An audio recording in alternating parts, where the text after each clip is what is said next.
போதும் போதும் உன்னித்திரை, நூற்றாண்டு தூக்கம் முடிந்தது.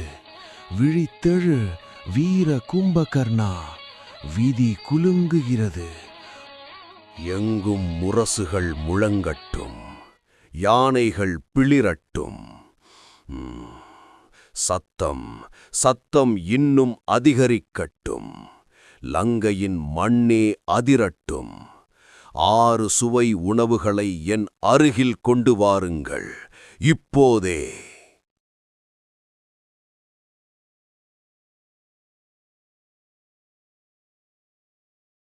அண்ணா, ஏன் இத்தனை பதற்றம்? என்ன கட்டளை? நான் அதை நிச்சயம் நிறைவேற்றுவேன். சொல்லுங்கள், தேவலோகத்தையே இங்கு கொண்டு வர வேண்டுமா? இல்லை இல்லை, தேவேந்திரனை சிறைபிடிக்க வேண்டுமா? நீங்கள் கண்ணிமைத்தால் போதும், அந்த கணமே நான் அதை செய்து முடிப்பேன்.